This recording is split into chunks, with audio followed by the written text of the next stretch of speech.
आज हम देखेंगे चक्रवृद्धि ब्याज से संबंधित कुछ मिथ्या धारणाएं।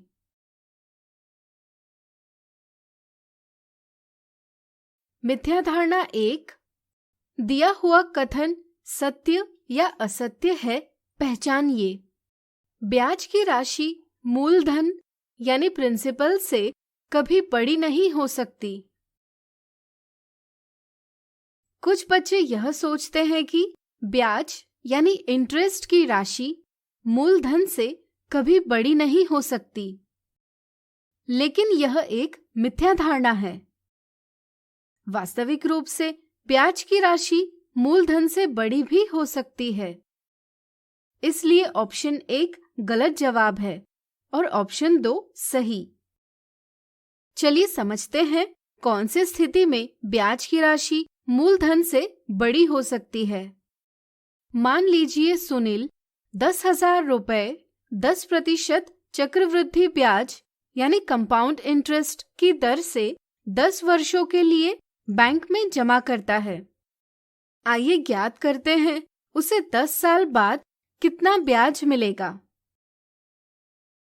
यहाँ P बराबर 10,000 रुपए, R बराबर 10% वार्षिक और T बराबर 10 वर्ष है, यानी यहाँ N बराबर 10 है। हमें ज्ञात है कि A बराबर P कोष्ठक में 1 धन R/100 कोष्ठक की घात N, जहाँ चर A कुल धनराशि, P मूलधन, R ब्याज की दर और N समय को दर्शाते हैं। इस तरह से A बराबर 10,000 गुणा कोष्ठक में 1 धन 10/100 कोष्ठक की घात 10 बराबर 10,000 गुणा कोष्ठक में 1 धन 1/10 कोष्ठक की घात 10 बराबर 10,000 गुणा कोष्ठक में 11/10 की घात 10। कैलकुलेटर की सहायता से अगर हम 11/10 की घात 10 का मान ज्ञात करेंगे तो यह हमें लगभग 2.593742 इस प्रकार प्राप्त होता है। इस तरह से A बराबर 10,000 गुणा 2.593742 बराबर 25,937.42 रुपए मिलेगा।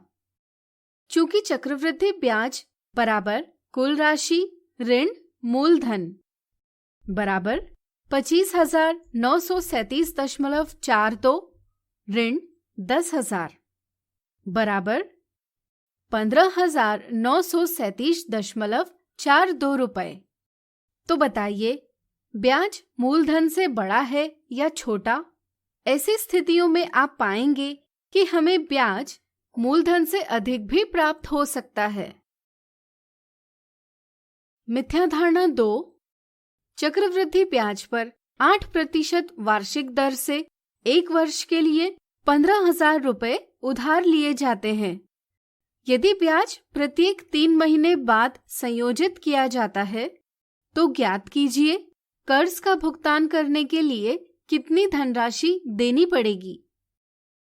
ऐसे सवालों को हल करते समय कुछ बच्चे रूपांतरण अवधि यानी कन्वर्जन पीरियड पर ध्यान नहीं देते।